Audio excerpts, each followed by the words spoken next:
Hello and welcome to the Southbound Sports Show. I'm your host, Richie Leahy, here with my co-host, Matty B.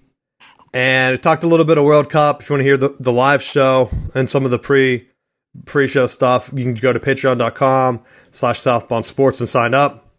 We do the show live every Tuesday night around 9 p.m. So, bowl season starting, recruiting, signing day, the early signing day period is tomorrow. And because of the way Christmas and everything worked out, we're going to spend this show kind of focusing on college football first. And then next week, we'll be in the thick of it for NFL end of season stuff before we get into college football playoffs, probably. But let's go ahead and start just before we get into it with some high tempo. Is there anything else you wanted to hit on before we get into football stuff this week? Well, there is one thing, and I saw a relatively high-profile quarterback that was leaving a Power 5 and going to a different program, which made me think, taking Florida State and Michigan off the table, if you're a high-ranking recruit, what school are you going to go to? With NIL money and all that stuff being relatively comparable. I think it depends on position, right? Because, like, if I was a tight end, I'd probably go to, like, Iowa.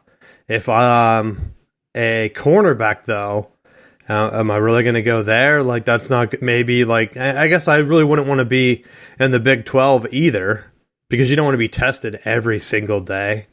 So maybe, like, a bigger program, or maybe, like, Oregon or something. Because the SEC, I know, like, they get cornerbacks drafted too. So I think that's, like, the one thing that it's really going to come down to, not so much of NIL stuff, I don't think, but more of, like, program fit. And that's what I wanted to kind of see. Like, the playoffs are expanding. We talked about that. And you now have a chance to get some smaller programs, some exposure. They're going to get in. Like TCU's in this year. Is their playoff appearance going to really help them bring in recruits? Because, like, it took Clemson like 4 or 5 years of sustained success to even get that bump. Oklahoma had a bump. Lincoln Riley leaves. They've kind of fallen off. I know that they've been pretty heavy in terms of, like, recruiting and getting top guys. But just in terms of, like, on-field success, is it going to be enough to have them bounce back? I don't know. So I think a lot of it comes down to, like, if you're going to be a wide receiver, like, you'd go to Ohio State. All they get is high-recruited wide receivers, right? That's the one thing. It's like, it seems like certain schools have that position where you're coming in and you're seeing all these guys just have success. And so, like, if you're a defensive end, I would say, like, you'd be dumb not to go to either Georgia, Michigan, or, like, Alabama. I mean, all three of those schools, Alabama, Michigan, and Georgia, all had a defensive end in the Heisman discussion. No other school can really say that. And so, like, I think you got to look at it in terms of, like, position now, where, yeah, some schools focus on the ball. Like, if you're a wide receiver, you're probably not going to go to a school like Michigan. You're going to go to Ohio State. If you're a running back, are you really going to want to go to Ohio State, where they throw the ball 48 times a game? I think Wisconsin would have had an early lean. I don't know so much with Luke Fickell coming in, what kind of offense he's going to run. So to me, that's sort of a wait-and-see approach. And some of the other schools, like, to me, Florida, what is their selling point? Right? Like, I don't know. If I watch their season and their outcome, they get killed in a bowl game. They do the James Franklin. They kick the field goal so they don't lose by not scoring, right?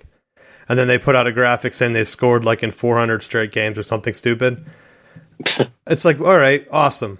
But if you're a recruit, all things considered, I think most schools are going to reach out with similar NIL. What is the identity of Florida? Like, what is going to be that guy? Like, if I'm a top quarterback, why would I not consider going to Clemson, right? Like, he's given DJ every opportunity to improve. Like, it wasn't like he gave him a quick hook, right? He even let him learn on the sidelines, come back in. So I think if you're a top quarterback, you got to kind of consider that. Same with like Lincoln Riley. He has a track record of giving guys the Heisman. So, all right, those would be probably two of my top picks.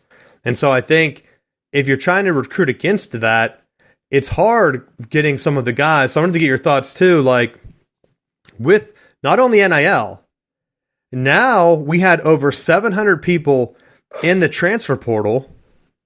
Do you think the transfer portal will end up being, I've heard it mentioned as sort of a NFL-like free agency where players get paid, they get their rookie contract wherever they initially sign, right? But there's only so many spots. There's only so many wide receiver spots at Ohio State. They had one guy transfer to Alabama, and now he's going to graduate from Alabama and be awesome, right? So, do you think that's a valuable path for some schools that aren't going to be able to compete NIL? And do you think even bigger programs, I know Michigan's been living there and Florida State's been living there, and hell, Michigan has had success, right? They're starting Oki, defensive end, playing well. He's mixed in. He's not playing every down, but the center from Virginia, awesome. Getting him when Michigan had guys going pro and being able to just fill with other veterans, it's insane right now. Do you think that's a sustainable way to kind of weed out players that aren't going to work hard and when they're showered with NIL money? Well, I think it's two parts to it, because I think there's the part that it may weed out guys that don't necessarily want to be there, but I think it's also weeding out some of the guys that are betting on themselves, that they're like, oh, this coach isn't playing me because he doesn't like me. I'm going to go test the transfer portal. I know that I am the best receiver in college football. And then you get into the portal, and then if you're not as talented as you think you are, you're going to end up like one of the 700,000 guys that don't have a home and end up having to go Division II, Division III, NAIA, like one of those other levels, because there's only so many places to go. And I'm going to go ahead and focus kind of on Michigan guys leaving and coming in just because I'm more familiar with it compared to some other schools. But like Michigan had a quarterback battle. Quarterback Cade McNamara last year led Michigan to the playoffs and a Big Ten championship. Comes into a battle, loses to JJ. You can't argue that it was a bad decision. JJ led Michigan to an undefeated Big Ten championship playoff appearance, the same as Cade, right? Cade decides, along with one of Michigan's tight ends, to go to Iowa, right? Because he doesn't want to sit on the bench, to your point. Not so much about like arguing, saying like I should be playing or whatever. Like you lose the battle, you could stay, wait for an injury, wait for your turn or whatever. But last year, Michigan brought in Bowman, a transfer quarterback, to kind of take that backup quarterback role. He's also transferring because, like, Michigan's still bringing in other quarterbacks. Bowman ended up getting passed up by, I think it was the freshman Warren already. So, like, when you're passed up by a freshman, you're done. So you have two guys transferring out. Now Michigan, which I think is funny to me, they're filling in with a transfer quarterback and tight end from Indiana. So, like, you have a guy coming in that played at Indiana, was kind of like the backup, so he's familiar with the backup role, comes from a passing offense, can come in and probably win you some games in a pinch. He has the experience. And a tight end also working their way up, where now you're getting guys coming in to replace guys that kind of lost that position battle and needed to move on. And I could say some people think, like, well, that's a downgrade, right? You're losing a Big Ten championship quarterback in Cade. I don't even know if the Iowa situation is going to be good for him, though, because their offense is awful. So if you're looking to transfer, are you hoping that Brian Ferentz is there? Because you looked at his offense and said, well, I can make some throws and open things up for him. Iowa fans want him gone. And I don't think there's been clear messaging either way of him coming back or he's gone. If they go in a different direction, you've already... Realistically, like, to the Iowa point, what's been different with Brian Ferentz calling the plays or anyone that's called plays for Iowa in the last 30 years?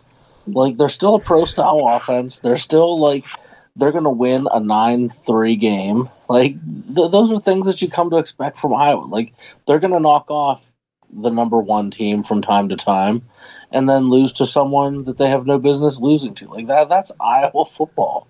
And maybe that's why Cade went there, to get more pro-style reps, because coming to Michigan, he was more of a gunslinger type. Would have probably fit well with like a Mike Leach type offense, but doesn't have the running dynamic, right, that Michigan's been kind of leaning toward, to open up some of the other running lanes, which, let's be honest, has worked, right? They're running all over everybody. So it's the right direction to go in. Cade's not going to be passing as much in Iowa if he's hoping that they do. What if they go totally different and bring in a new offensive coordinator that tries something unique? I don't know. Like, what if they try to do some type of spread type stuff? Is it going to really affect that transfer then, where he might not even play?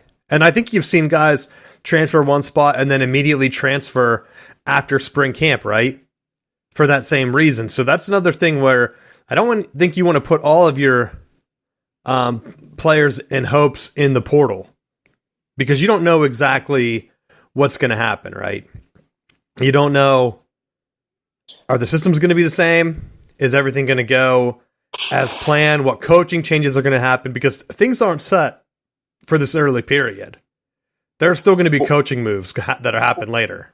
Well, and I think, like, with the portal moves, I'm a little bit more okay with it, because if your coach leaves, like, there's coaches that take different position, like to go from position coach to coordinator, from coordinator to head coach, and vice versa. Coach somewhere gets fired and then they get moved on to a staff the other direction. And, you know, I think it's if it's good for the coaches to move around and have options, it should be good for the players as well. And I know, like, we've had discussions where we've talked about, like, if the head coach leaves, you should automatically get a freebie as far as being able to move. And I was having this discussion over the weekend that I feel like and you brought up about the receivers at Ohio State, that, like, there's a lot of them that are being processed through to the NFL right now. If that receivers coach is who is your primary point of contact for recruiting purposes, and then that person leaves, even though that's not necessarily your coordinator or your head coach, if that's the guy that's developing the talent and he's gone, and now that's the voice of who's getting the reps and how that depth chart looks, you know, I think it opens up, and I think more of the traditionalists aren't going to be okay with as much movement. But I think it's kind of leveling the playing field more from the, if you're going to do shady recruiting tactics, if you're going to just look for your own self-interest and not in the interest of the potential athletes, it comes back to bite you. Because I think that's where, like, Mike Norvell's really done well with the portal, that he hasn't lied to kids, and he's kind of just told them where they stand. And so you see, like, they've done a really good job of bringing guys in, getting them to play well, and then getting them drafted these last couple of years. And I think that's only showing more success for guys that, if they're looking to get out, if they can get in there, they know that the programs will fit, you know, mutually, that they have a chance of moving on. Well, I think that's one of the things that I think is very similar with Michigan and Florida State right now. You're taking guys come in, you're not really overpromising them. There are some programs that have been, I mean, pretty much where there's smoke, there's fire coming out. Oregon, A&M, where they're mentioned as players signing and then promises falling through. And then you're seeing a lot of roster movement Well, and you where can put USC in that too, because Addison was the Blitnikoff winner at Pitt, and then abruptly leaves and says, "Oh, that was a mistake."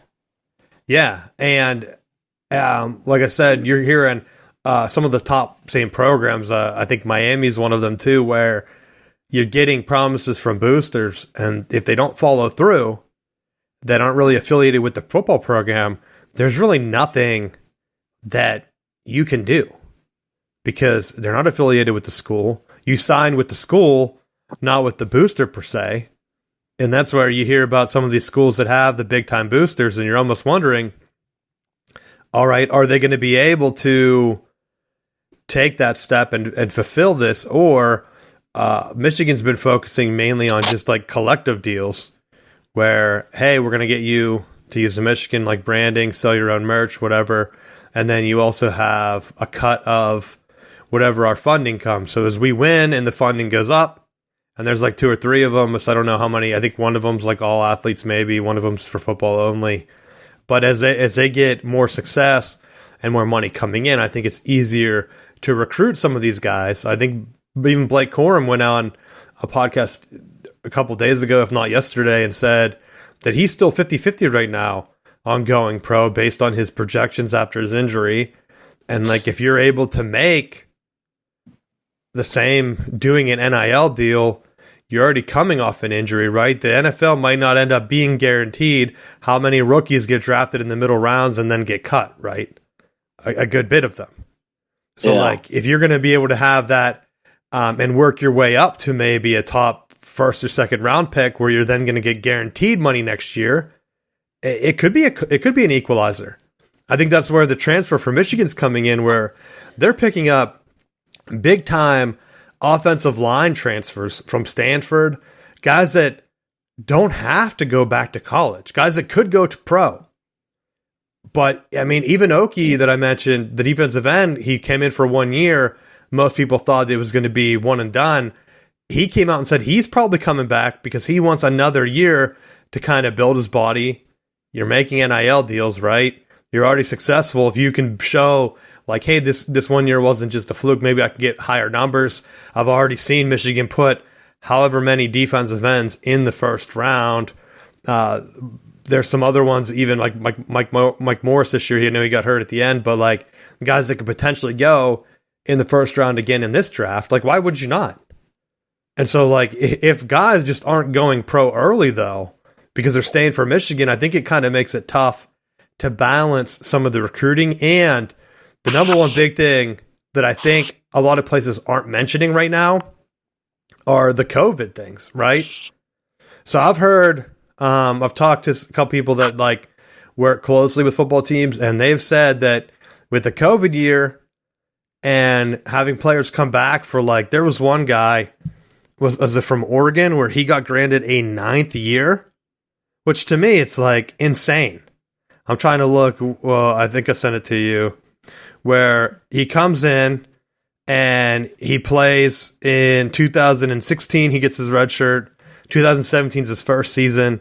After that, he gets injured, COVID year, injured, plays his senior year, and then, which would be this year, and then they already granted him 2 more years of eligibility, which to me, I didn't really understand, because he would be a senior. I would assume that would be his redshirt senior year, right? So he should be done. Medical, COVID. Yeah, and there's so many like other things, but it's like at that point, if they're going to pay you, yeah, why not keep playing if you can and you're getting NIL money? If you're not going to be able to go pro, because not everyone's going to get the offer, I think the COVID year is really going to come back, though, to haunt some schools that are relying on it. And when the roster things, when things start to smooth out after the COVID guys all get like transferred out or like processed through, I guess, not really transferred out. So once they're all processed out in like 2 or 3 more years, then you're back to just having the regular scholarship limit. But I've also heard from some people saying that with NILs at some schools, the scholarship limit doesn't matter anymore. So now you might see Michigan catch and Ohio State, maybe not in pure recruiting.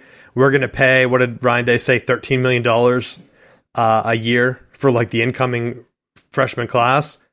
It doesn't matter if you can get some grad school transfer guys that are solid All-American guys. Like the Virginia center, he was like an All-American candidate at Virginia, and he decided to transfer to Michigan this year.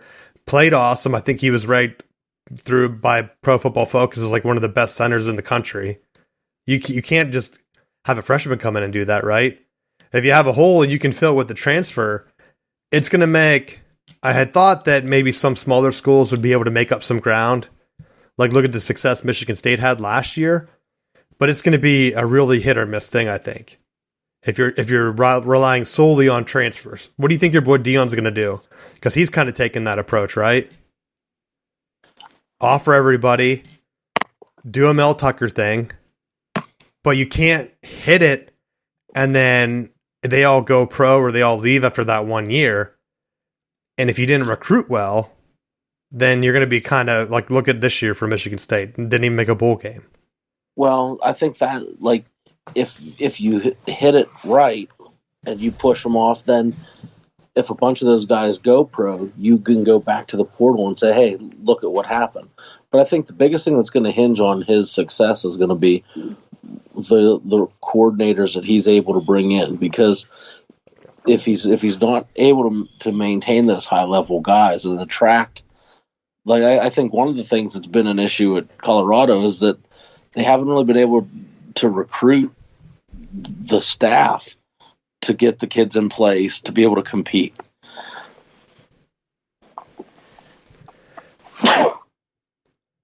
Sorry about that, but I think if he can get the staffing in place, I think he's going to be able to do it, but he has that short window to work in.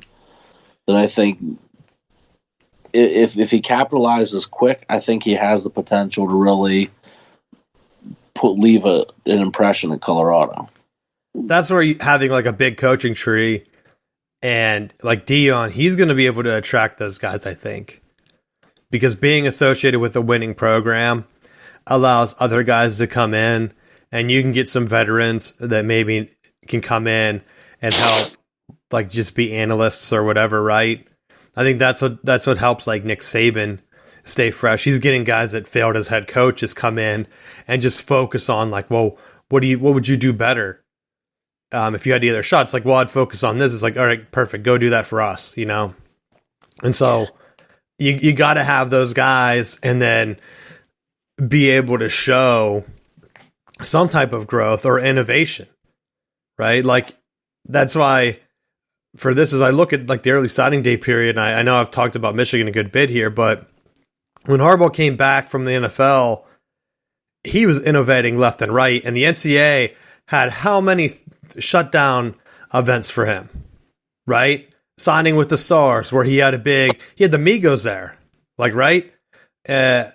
Derek Jeter, I think, was there. Like, he had a ton of guys. Tom Brady come into like this big party to celebrate Michigan's class, and guess what? Yeah, of course they're signing a top 10 class. Who wouldn't want to hang out with a bunch of celebs, right? And then they're like, yeah, we don't know if that's really how we want to do things, you know, or the NIL, like the NCAA and stuff. And then he had those camps where he's like, well, I'm going to go and have camps at schools that don't typically going to have camps, like because they can't afford it or whatever, and I'm going to pay for it. And we're going to get the Michigan boosters to pay for it. And then, of course, all the other Alabamas and everyone was like, well, hell no, you can't help those schools out, right? Because, like, they weren't really mad about him helping underprivileged schools, right? It was all because they were pissed that he was going to come in and find some gems, which he did. I mean, go back and look at some of the guys that he found from those recruiting trips. Some of them, did they all work out? No. But he got some guys some scholarships that honestly probably wouldn't have gotten them if he didn't have those camps. And then the NCAA kind of relaxed their rules on it and were like, yeah, I guess we can have a little bit, but it has to be in your own state. Like they threw in some arbitrary thing, right? The hamstrings, again, smaller schools from different states, you know? Like, oh yeah, you can't go outside of your state. But the transfer portal might be another thing where coming from the NFL, he sees guys that already have a college foundation, right? Size-wise. You're getting a freshman coming in. They're few and far between freshmen that you can actually plug and play. They usually have to take a redshirt year or something to bulk up and get in the weight room. Not so with transfers. So I think if you're able to sprinkle them in, again, you have to have a good foundation. You can't just say, well, I'm a new coach, I'm going to come in and only bring in transfers. Maybe you can have guys come from your own program. Like if Dion, his situation's unique, like, right? Can he bring Hunter with him? Because that would be a big deal. I'm hearing that he's not even looking there. Maybe that's wrong. I don't know. Well, he had posted that he wanted to make sure that it was a good fit for him before making that move, which, I mean, he ultimately has the cards at this point because whatever money he already has, now he can afford to be a little bit pickier. Yeah, and if he's going to get deals from other schools, it's like, okay, go there. Like, right? Why be tied to one coach? Again, I still don't buy the thing about Dion leaving. He's bad. Because how many other coaches have moved like positions? Like, if you're going to be mad at Dion, be mad at Lincoln Riley. He literally made a lateral move from a school that's been in the playoffs multiple times to a school that hasn't been in the playoffs and still hasn't been in the playoffs, right? They didn't get in this year. And so where is the hate for him? I know, like, a lot of people aren't going to cheer for him. He should have been the villain this year. But I think people were just tired of seeing Ohio State get in, and they backed in anyway. But the only thing that I see as a potential red flag is when they interviewed Colorado's AD, and they were like, "Wow, you really are paying a lot of money for Dion." He's like, "Yeah, well, we really don't have the money right now, but I'm pretty sure we will soon." Like, if Dion's going to do, he knows what it's going to take financially to put Colorado in a position to be successful. Is the administration willing to spend the money to get him to the place he needs to be? And I think he brought up some really good points when he was talking about Jackson State. Is that as far as his ability to raise funds and do stuff for the football program, like they were competing on a national level at Jackson State, but he's like, people pressuring him to move conferences, but is that good for all of the athletic programs? Are all the athletic programs ready to do that and make those moves?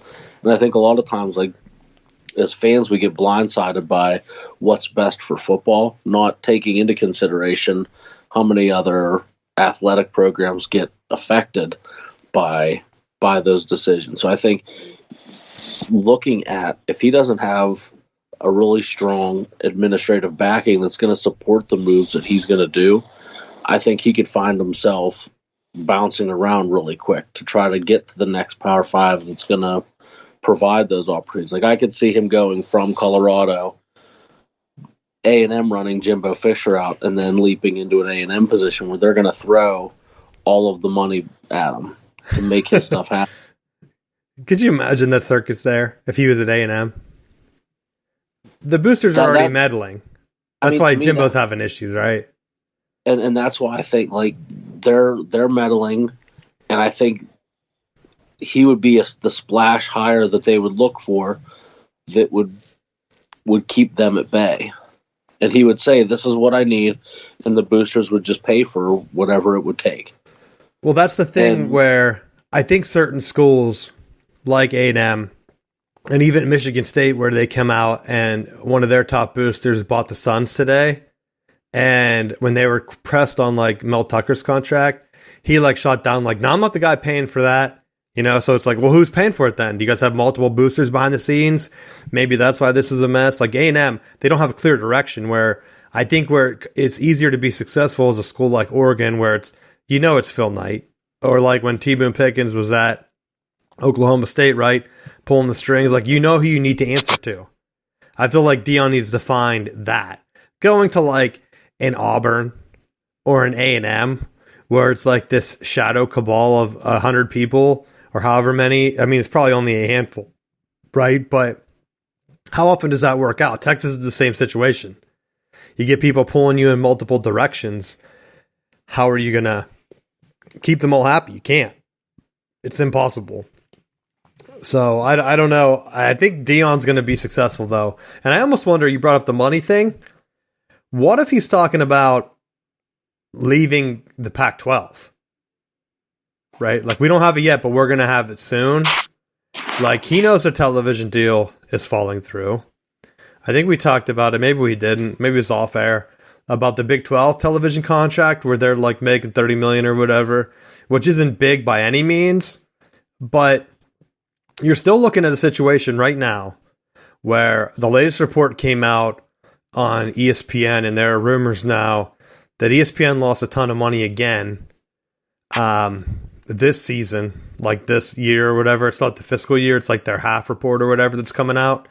And they're at the point where Disney might cut ESPN off and either sell it, or who knows what would happen. Like, I don't think Disney would just become or ESPN would become its own thing, right? I would assume someone would have to overtake that. But if that happens, there's a lot of pressure on conferences like the SEC and the ACC that have all of their eggs in one basket. And where 3 years ago, everyone was saying, like, oh, if only Michigan and Ohio State would just go to the SEC, that'd be so much better for college football because then all the top programs would be in one conference. It's like, why would they do that? Now the Big Ten's in contract with NBC, CBS, and Fox. All the other big broadcast companies, they're not only tied to one deal, right? So I think they're in a better position now where if ESPN falls through or gets sold off and their new owners look at it and they're like, yeah, we're not paying this much for the SEC or the ACC, I think you're going to have a lot of other schools make that jump. And I don't even know if it would be a conference thing at that point. I think you might just have one upper division where they cherry pick schools. Like, if you're Mississippi State or Ole Miss, like, you better worry because you're going to be on the chopping block most likely. I don't think that if the Big Ten or whatever, Fox has the deal where they like own the Big Ten, if that becomes the premier conference, they're not taking everybody. They're going to pick and choose. Like, they already started with USC and UCLA. Maybe Colorado knows, like, Fox knows from the NFL, they'd probably like different states. They probably would like Colorado. They'd probably like Utah, Oregon, and Washington. How do you know that they're not looking at adding like 4 schools like that? Right? You already have 2 in California. Do you need Stanford and Cal? Maybe. Maybe they want Oregon, Washington, Utah, and Colorado, right? Maybe Arizona. At this point, they can kind of pick and choose. They know which states can support multiple teams in the NFL and pro leagues, and if they're going down that path and they're going to be paying top dollar to compete in the fall with like other sports, I don't know where else they can go. I just don't think that if ESPN really is going to get cut, there's not going to be a Big 2. There's not. It's probably just going to be a 1 and then a lower division that's kind of like in college basketball where if they're still playing in the playoff spot, it'll become like a play-in type. Hey, this is the easy matchup for the big schools, right? I don't even know how many of them would move on. I don't know how they would decide it. But TV is definitely the driver. So maybe the guy knows something. I don't know where the Pac-12's deal is going to be. Hell, maybe I'm wrong and he's signing a deal with Amazon or something. Because that was who, or not Michigan, but the Big Ten wanted. They wanted Apple or Amazon or one of the big time streaming partners to come in. And I don't remember if it actually happened or not, but that's the other thing where the money, if it starts to come in and some conferences are able to pay their players like a salary on top of the scholarship, then yeah, they're going to be recruiting better than everybody else too pretty soon.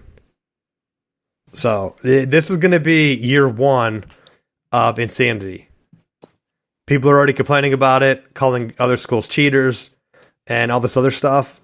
The insanity is only beginning. But I mean, I understand where some of the schools are coming from, where they're saying about paying players, but how is it any different from like these schools picking coaches from Miami of Ohio and Toledo and like these non-Power 5s and then bumping them into Power 5 jobs? Well, like I think that's where the transfer thing comes in. Because not everyone's going to get the money. And if you're going to have, hey, you're going to get salary to come here at whatever the bare minimum, like what's Miami's thing, a couple grand a semester. Like, hey, yeah, you can come and ride the pine at Miami and be like a practice player. Or, hell, you might be able to take your shot at UCF instead, where they're not recruiting top players. And maybe you can start and become a star. And then in 2 years, you can transfer. That's going to be a gamble some players take, and be successful at. It's almost like a junior college without the junior college route anymore. Well, that was one of the things that used to be a knock against people, that if they went, because you almost had a similar system where you could recruit high school players or you could go the JUCO route. And if there were bigger schools that went to the JUCO route too often, it hurt recruiting of the high school athletes, because then they would just be negatively recruited and say, well, they're just going to pick up guys that are already established from the JUCO ranks, and you're not going to get a legitimate shot at playing right away. And so like that was something that hurt teams in the past. I think I saw that Alabama has the top 2 JUCO guys this year signed too. And I can believe that. That's because they're awesome at recruiting or whatever they're doing. But some of it's tied to the head coach too. You can't believe that like Nick Saban or whatever, if he retires, is going to be the same. I mean, look at Duke in basketball with like I think Coach K. That's a very, very comparable situation, that if you have an opportunity to play for Saban, who's developed however many NFL guys and has those connections, that just being associated with him is going to give you a look. You're crazy to pass at it. Well, that's where I think like the position thing kind of comes in. Like, hey, if you're going to be this guy, I mean, look at a school like we always talk about, like Pitt and Penn State. If you're looking at you're a Pennsylvania kid, what does Penn State do well anymore? Like maybe they put in some tight ends, some running backs. They used to be like the linebacker. I don't think that's really the thing anymore, right? It's not quarterbacks. So it's like, all right, what's their main identity? Same with Pitt. They're hard-nosed. If you're a quarterback that's undervalued, yeah, I could say why not? Like, look at Kenny Pickett, maybe wide receivers, but it's almost like Pitt's becoming their own minor league program with Addison leaving and other guys like that, maybe defensive guys like Aaron Donald, but that seems like a anomaly, right? Maybe I'm wrong, but I don't know. There's just, it's weird how many people for Pitt are playing in the NFL and having decent careers. So that's because they don't hype themselves up, so you don't know about them. They're playing on Thursday Night Football and like doing weird things, right? They're like, yeah, we're on ESPN 7. Sure, we'll take that. We'll see you guys. There's like no one's there. Penn State right now, Penn State has to walk the fine line because there's still enough negative stuff with the Paterno scandal that I feel like there's still some kind of perception that it's like we don't really want to take the steps to really go over the top, because if we're too good, then people are going to think there's something illegal going on. And like with Pitt, there's just no level of consistency. Like they lose randomly to people that they shouldn't. It's like once you get to that point where you're consistently beating the teams that you should, you're going to get that national level of respect. Well, I think that's Penn State thing is like a donor thing. I think there's a very clear divide where some of the old hairs are like, no, we need to keep things the same. We need to be hard-nosed defense, blah, blah, blah. And then other guys are like, no, we need to embrace like James Franklin and like try to get progressive. And instead they're like stuck in a middle ground where they're beating up on like these lower programs, but then they're still a clear level behind Ohio State and Michigan to the point where you're getting blown out. Like when you get blown out like 3 or 4 times to Michigan, like something's wrong, right? But I think there's also I think there's a divide, but I don't know that it's divided as much as scheme as it is people that are wanting the university to be academic focused, and they're content with winning enough. It's like qualify for a bowl game. Doesn't matter where the bowl game is. Like, just make a bowl and be in the discussion for the Big Ten championship. Like, and they're content with that. Well, I have heard Penn State fans tell me they can't wait till Michigan and Ohio State get blown out in the playoffs while Penn State's bringing home that coveted Rose Bowl championship. And I'm like, of all schools in the Big Ten, why are you guys obsessed with the Rose Bowl, right? You didn't join the Big Ten till like the 90s. Like, why do you care? You're not like Purdue. Why are you acting like Purdue? Like, can't wait to see those big jerks lose. We couldn't beat them, but they're getting to go to the Rose Bowl is because Ohio State went the last like 3 years, 4 years to it. Well, they made the playoffs. Like, that was their lucky thing. They almost got picked over them. That was the rumor anyway, but it didn't come down to it. But it's like, hey, those two bullies, have fun losing in the playoffs, you losers. Like, that's what they're cheering for. But they're like, meanwhile, we'll win the Rose Bowl. It's like, oh, okay. Like, what does that do? Like, in a couple years, the Rose Bowl might not even exist in its like normal state. That's why I want to see. That's why I'm saying this is just the beginning, because in a couple of years, it's going to get crazier whenever teams are making the playoffs, right? And I even seen some people talk about, like, if you're a player that's at a school, we'll say like Purdue, right? You win the Big Ten West. You're getting some hype. You got beat by Michigan, and you're looking at a 12-team playoff. Guess what? You're not in it. Why would you not transfer to another program that is in it? Right? You're Purdue's top tight end. You just scored, and in the Big Ten championship or whatever, and you're like, you know what? Michigan's guy's gone.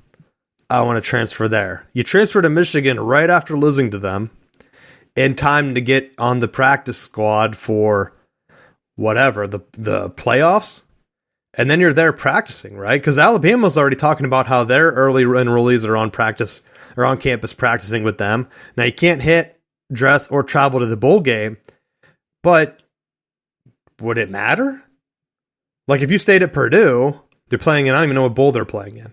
Like, they're playing in some bowl game, or you could transfer and be around a playoff team which is already focused on winning and buying into that culture. I think you're going to see that a lot more. And you're going to have kind of like a minor league transfer type thing where it's like, some of these schools are like the Pittsburgh Pirates of the NCAA. And if they don't have a coach that comes in and is able to innovate enough, they're going to be stuck being that minor league. And hell, if Pitt wants to be that minor league, but you can keep winning the ACC every couple of years, does it really matter? Like, if you're able to win enough, where I think if you're in the playoffs consistently, you're going to see a bump. Like, if Pitt's winning enough where they're in the playoffs every couple of years or so, because it's an expanded playoff, I don't think it's going to hurt them long term. I think it's going to help maybe not build up to where they were in the 70s or whatever. But I think it gives them a chance. Like Indiana, 9-win Indiana, that everyone jokes about. If that's a thing where they're going forward, like, that's a thing. Right? You can build on that. Right now, no one cares about the bowl games. I'm watching the Boca Raton Bowl. Like, who cares? Like, is Toledo... You should care, because those quarterbacks all are major NFL players. Is it Toledo they're playing? Liberty? Yeah, Toledo and Liberty, but they just showed this thing that Billy Zapp played in it, Zach Wilson played in it. They have all these top quarterbacks in the NFL playing in it. I didn't see that. I actually had on the Michigan UNC women's basketball thing first, because Michigan upset them, and they play the Tar Heels in men's basketball, I think tomorrow, which... Probably Michigan needs a big time win. I think they only have 3 ranked wins or 3 losses, I think, but they were all to top teams where, like, they could have beat Virginia and someone else. I had my eye on that game. But, like, also on the scroll, the top offensive tackle that was committed to Iowa transferred to Alabama, or I guess didn't transfer, just flipped to him on signing day. NC State's quarterback, Devin Leader, he transferred to Kentucky, right? He got hurt. And it's almost like NC State would be one of those minor league type teams, right? Think of like one of their most famous guys, Russell Wilson. People associate him with Wisconsin, you know? They're like, ignore the fact that he played for 4 years at NC State. And then I still see, on the other hand, Ohio State, Joe Burrow never really played there. And they were like trying to claim him in some graphic about how all their top quarterbacks go pro or something. And I'm like, it's like a head scratcher.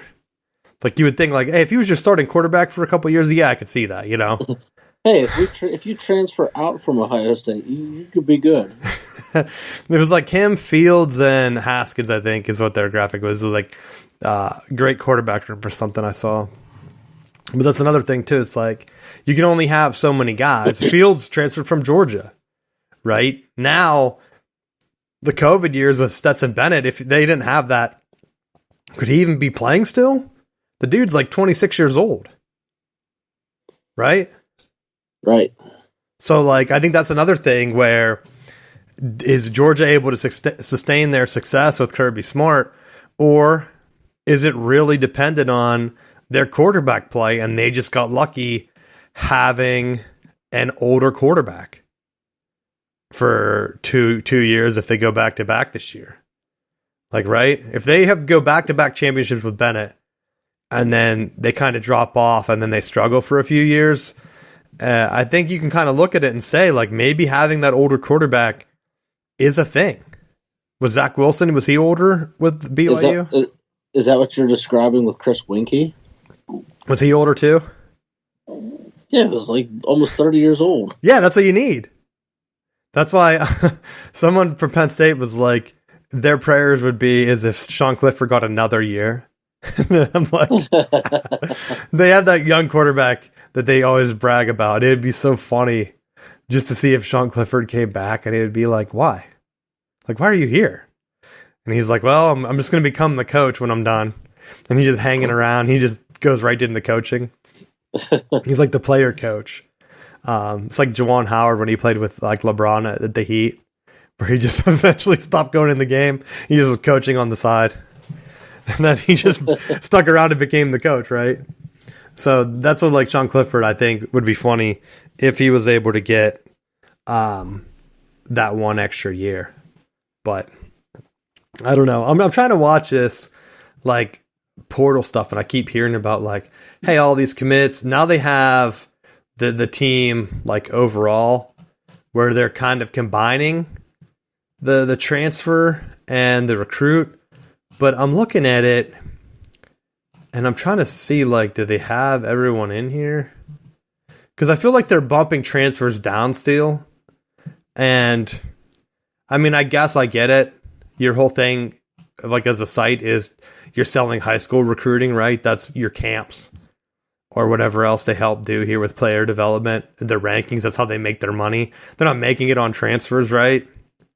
So, I think, of course, they're going to heavily weight that over, but there's still some schools where it's like, hey, how talented are these teams actually going to be, right?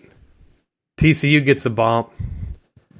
They're still below the blue chip ratio on some of this stuff. So like, is Texas like really reeling in all these 5-star recruits? Is that really a thing that's going to happen for them? With like Arch Manning, maybe he doesn't sign tomorrow. I don't know. Maybe he does. It'd be funny if he went to like Ole Miss. I think that's where you should go, right? Because isn't he going to be behind Ewers there? Yeah, Ewers look good, so I don't see how you could look at that and say like, well, I'm definitely going to be starting, right? But I honestly don't. At this point, I don't even know how much you look at the depth chart of the school and say, well, I can't be here, I can't do this. Like, I think some of it has to boil down to like, you know what you're capable of doing and what you're willing to do, and just go to work and let the results like play itself out. Like, if you truly are in that situation, the portal's opening the door for you to find a home somewhere else. But I think like when you have that first school that you're going to, like, I don't know that you look at, like with Arch Manning right now, to look at Texas or to look at any of the schools and be like, well, I probably shouldn't go there because this guy's here. Because with the way the portal works, you could say, well, I'm next in line, and then they just pull somebody else in, and you're screwed. Yeah, that's where I think it's going to be fast-paced. Like, I think players are going to just start signing, getting their paycheck, and then transferring after a year. Because, like, why would you not? Because you're getting lied to at some point in the process, right? They're coming in saying, hey, we're bringing you in, we're going to start you. Just wait one more year. I joked about Sean Clifford, but, like, for real, if he came back and you're waiting behind him and you're like, what the hell? Like, why are you bringing this guy back? It's like Jordan Love with the Packers is like, hey, why is Aaron Rodgers still here? Like, he's been playing like crap. I came in and looked good, and you're still going with Aaron Rodgers. I know he could lead them to the playoffs or whatever if they keep winning out, but at some point, it's almost like, what am I doing here? But in the NFL, you can't really go anywhere. In college, you can say, yo, I'm out, and then that could change the trajectory of your team. You don't want to rely on transfer quarterbacks. I think that's where, like, Lincoln Riley came in and where he's had his issue. Like, yeah, he's had great quarterbacks come in where he puts up all these numbers because they're system QBs, right? Used to be a knock for the Heisman. Now they don't care. It's like, oh, yeah, put up some stats for us. And then, like, where are you going to go? Like, if you're not having that rapport with your teammates, like USC seemed to be kind of a mess where the players weren't really all bought in. Are they going to be bought in next year? Who knows? Why would they? Right? Yeah. They seem to just be like almost a street ball team to me.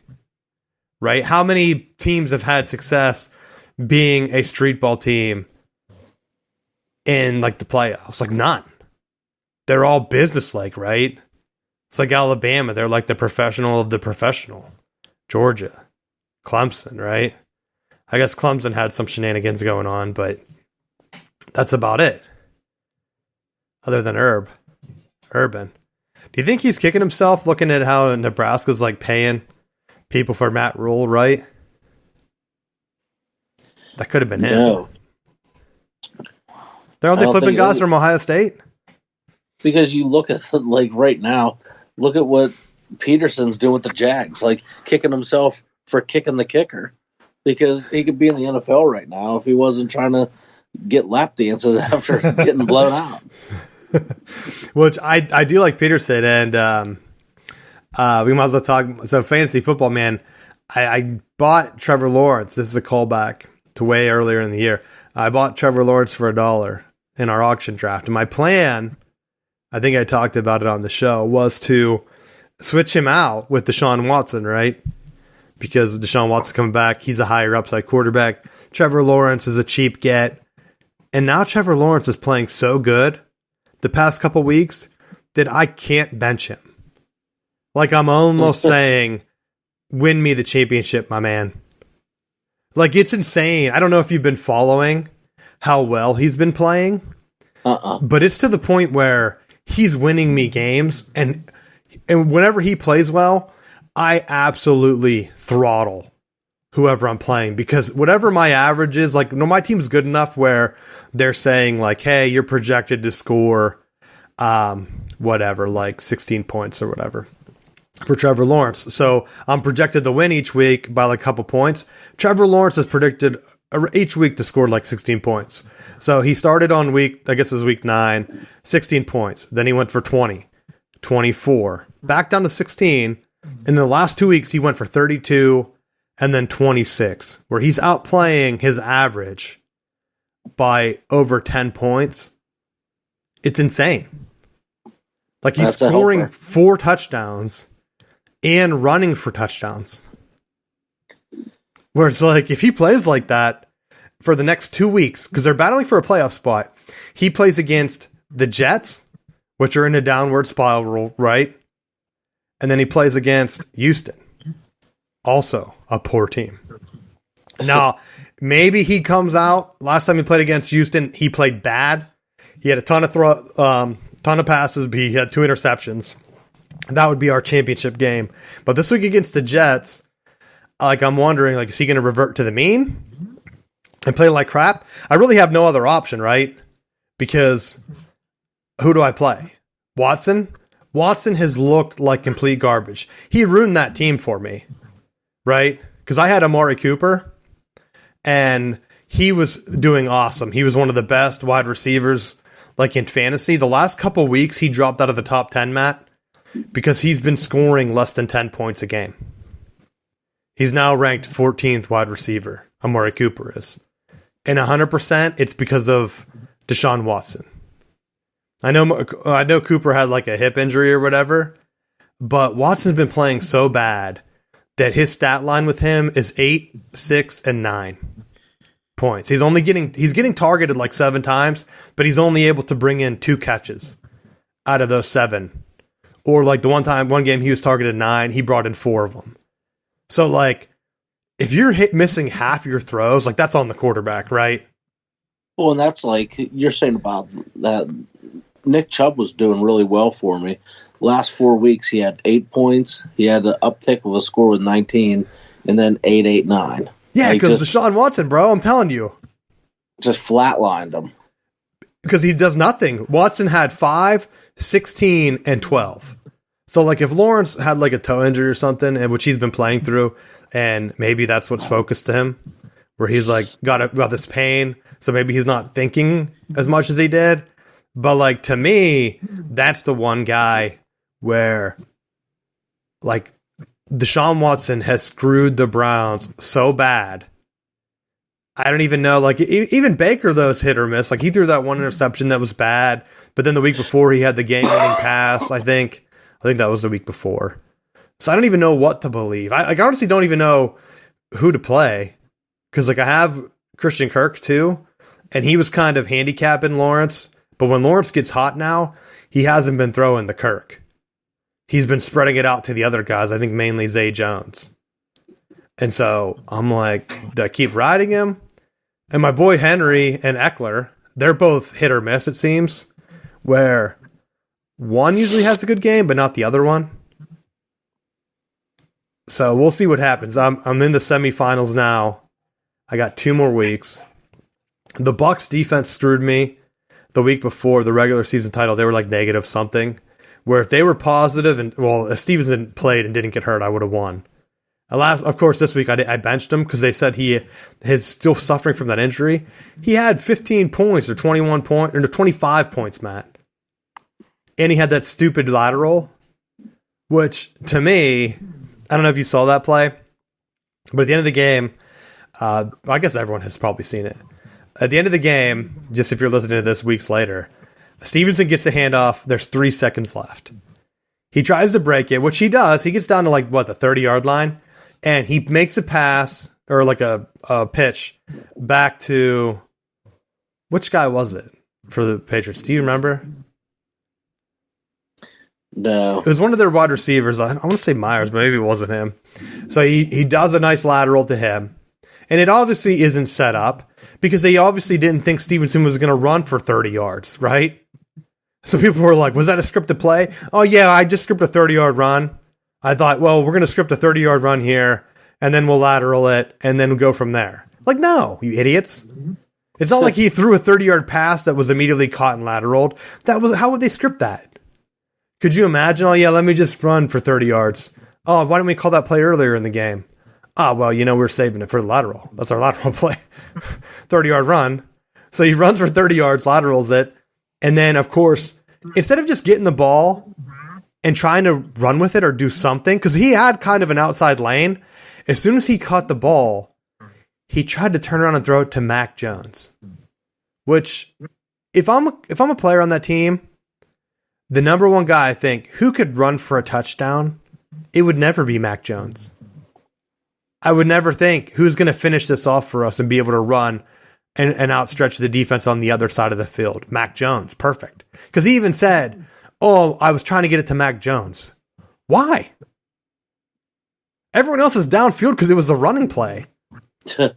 That's why he took all the blame, which I don't blame him. I know you don't really talk through that stuff or whatever, but to me, come on, Belichick.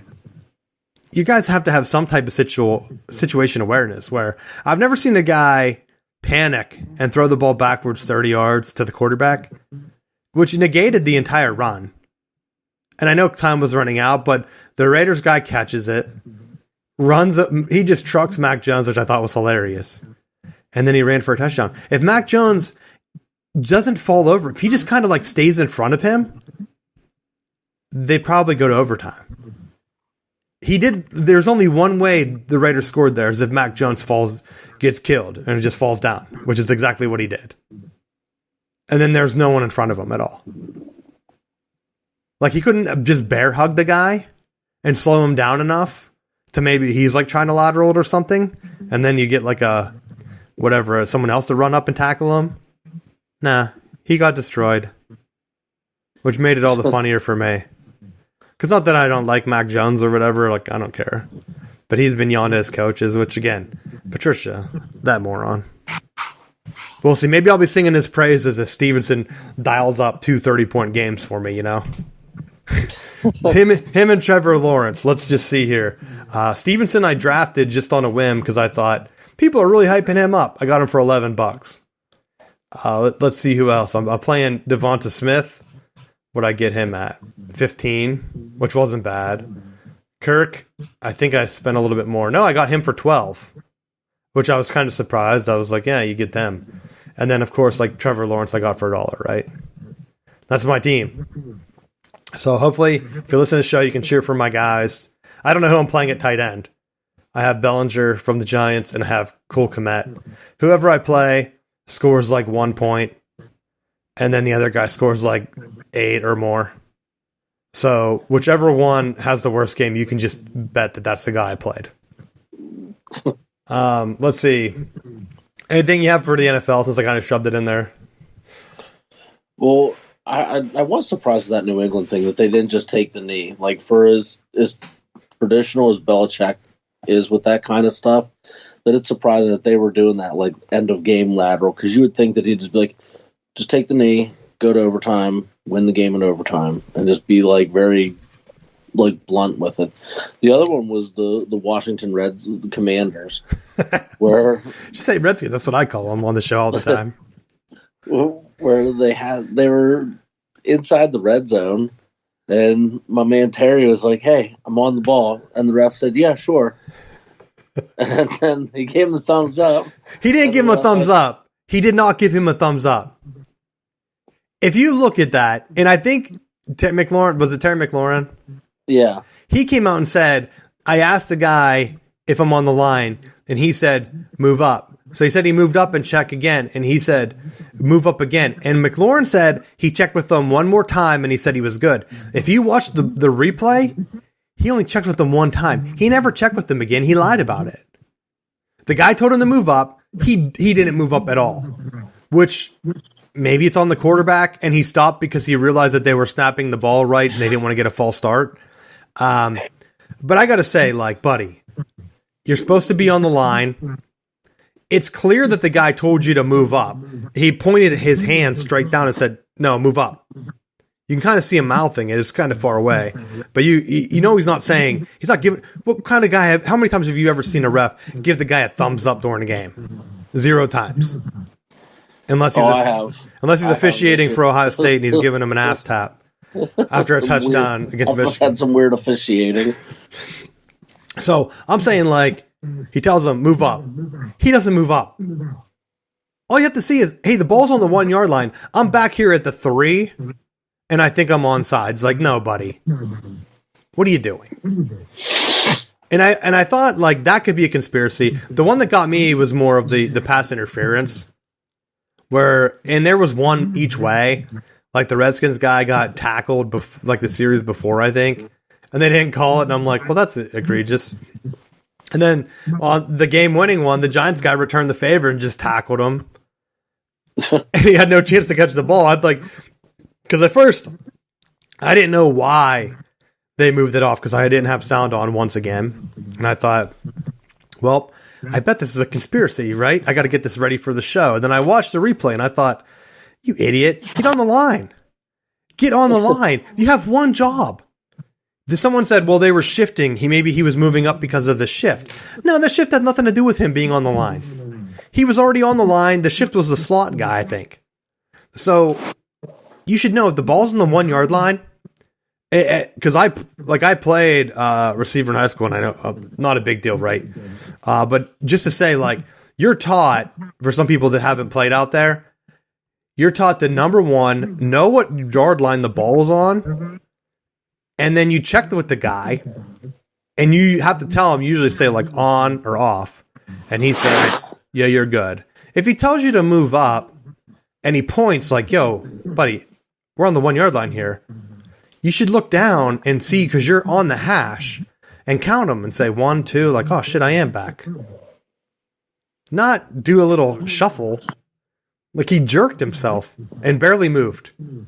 So I have to say that was a fair penalty. If there's a conspiracy, it's not on the official. And how do you know the official? People were like, oh, he's really quick to draw that flag. How does McLaurin not see him grabbing for the flag if he checked with him twice, right? Because he wasn't checking twice. He was not even looking at him. So maybe he disrespected on my spot a couple of times and that ref was waiting for it. I don't know. But I'm not a fan of officiating either. I complain about it all the time. So I hate to stand up for those guys, right? That was the only other thing I had for the NFL, other than I think we might be finally getting into some decent races here for the standings, where it's like playoffs are coming up. Now you have losing teams trying to turn it around, like the Dolphins. Like, what are they going to do? The Jets right now playing the Jaguars. That's a big game. Trevor Lawrence could have the coming out party on Thursday night. I think it's a Thursday night game. Yeah, it's at the Jets. If they win, you have to imagine that the Jaguars have a better chance to make it than the Jets. They'd have the same losing record, 7-8 at that point. New England, based on what they're doing, and then the Dolphins, that division's kind of still up in the air. The Jaguars have a legit chance then of winning the division over the Titans. And so that would be a key thing. Like, finally we're getting some interesting action down the stretch. Of course, it might not happen. Maybe Jacksonville beats the Jets and then proceeds to lose to the Texans the next week. Right? That could happen. On the NFC side, the 49ers getting everybody hurt kind of hurts the NFC, because now, like, does that division even matter? Whoever plays them has to have just a blessed draw, right? They're like, oh, thank goodness we're playing the Niners. Couldn't have happened better. And the Vikings, too, it's almost like they're trying to lose. Weren't they down like 30-3-0? Which, as coach, Matt, do you blame that on Matt Ryan? All those blowout comeback wins against him? I don't know. It's starting to look like maybe there's some things that he can do about it, because he's on the wrong end of a lot of fall apart games. All they have to do is get a first down. Is he not? Maybe, in the NFL, you should be audibling, right? Maybe he's just trying to do maybe he is just passing. Maybe he's audibling out of it. I don't know. If he's allowed. Why wouldn't he be allowed? He's like 40 years old, Matt. Hey, they brought him in for a reason. People are weird. Yeah, that's true. That's why Tom Brady had to pick a new coach for himself. Tom Brady, man, I'm watching that Buccaneers game. They're hard to watch. They're supposed to be my stud D. Now I'm afraid to play them. It's either them or Washington. I don't even know who to play. That's my other thing. If it's a bad D and a bad tight end, I'm picking them. Everyone else I seem to hit on. I'm like, I'll bench Cooper. He's going to suck because Watson sucks, and then it works out for me. Not so much with the defense or tight end, though. You have anything else for the NFL? No. The last thing I had on here were just the college bowl pick'ems. I'm doing fairly bad. I can't wait for the bowls to just be over, because I honestly do not care. I thought Liberty was going to come out and really prove themselves. I know they had a coaching change. They're losing 21-7 right now. I thought San Jose State, come out. Like, are they really going to beat Eastern Michigan? Yeah, probably. No, they lost. Eastern Michigan, they had the car shirts the one year. That's why I picked them. I should have picked them because they have... Don't they have... or no. The Shark's not their coach, is he? No. Where did he go? Well, maybe it is him. No, he's at Central Michigan, sorry. I knew he was at one of the Michigans. Is he even still there?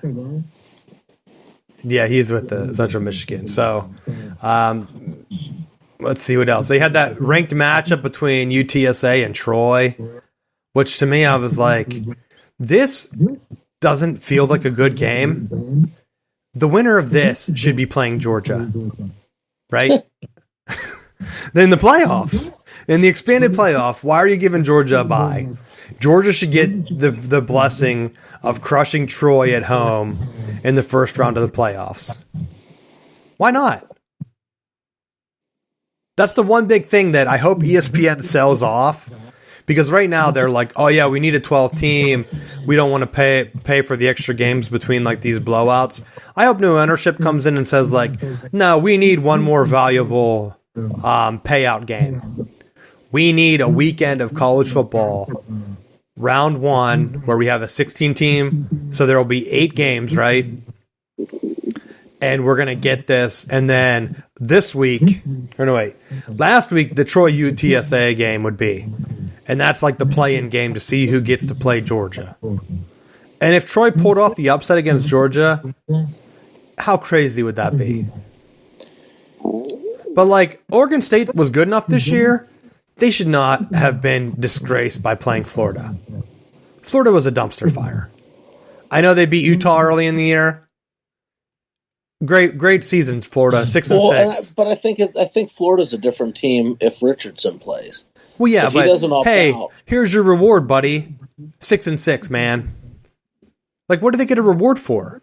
That's a lose-lose for Oregon State. They beat Florida, everyone laughs at Florida. They lose to Florida, everyone chants SEC at them and says Oregon State sucks, right?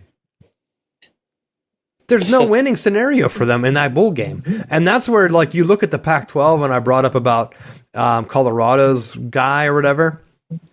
That's why he's talking about making money, because the Pac-12's TV deal sucks.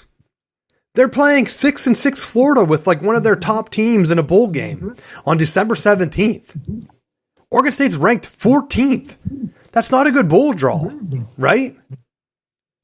That has to be one of the worst matchups.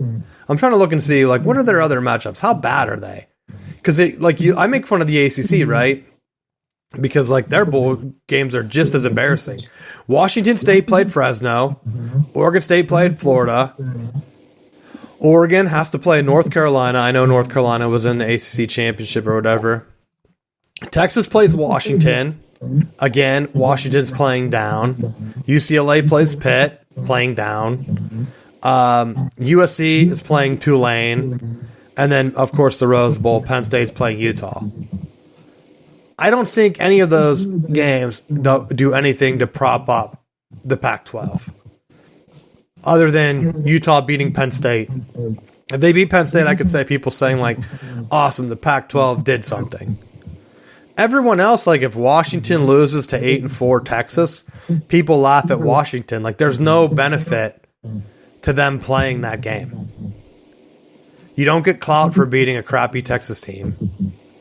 And I mean, I guess they're not crappy, they're average or good, you know. But like, what was the one I said I made fun of like the ACC? Louisville's playing Cincinnati, not even a premier team. Missouri's playing Wake Forest, so Wake Forest gets the privilege of beating 6-6 Missouri. Duke's playing UCF, probably lose, right? Par for the course. I already mentioned North Carolina and Oregon. Minnesota gets to play Syracuse. Syracuse is like what? They were one of the top teams in the ACC for a while. I think they end up on a losing streak, though. Florida State gets to play Oklahoma. Same scenario as the Pac-12. What is the benefit for Florida State here? If they lose, that is embarrassing for them. And any momentum that they had will be lost. Oklahoma is 6-6. Florida State has to win that game. They have to. That's a poor matchup. Same with NC State at Maryland. NC State is ranked. Maryland is 7-5. Maryland's favored to win for some reason. It's in Charlotte. I'm thinking of going to that game, and I'll probably go to the game. What does NC State like if they lose that game? Like, what happens? That doesn't help their program. Dave Doran's still there. Like, they're kind of stuck in hell. Pittsburgh at UCLA. That's a good draw for Pitt. Pitt will be the one to upset win and then save the ACC after Florida State loses to Oklahoma, Matt. Write that down. Oklahoma and Maryland will win. Minnesota will beat Syracuse.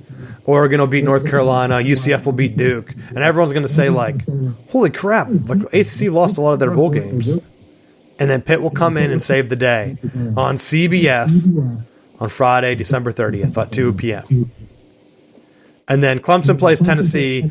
Clemson will beat Tennessee. I think Tennessee has to play Joe Milton, right? I've seen Joe Milton. He is no hooker at quarterback. Clemson bench DJ. They're playing their quarterback of the future. I'm telling you right now, Clemson will win that game. And then they'll save ACC face if Pitt doesn't do it versus UCLA. Do you think Florida State will lose, though? No, they will win. I probably made you feel really worried about that game, though, now, because you know I'm right. If they lose that game, that's a choker's game. No. Well, the only thing that makes it a little bit of a concern is that it's Venables' defense, who's been a pain in the ass the last 15 years. But this isn't the same Florida State team of old. We're back. What if he does have their playbook and they get stomped? Will you be on the show? We'll have to do a house check for you. No. I'll be all right.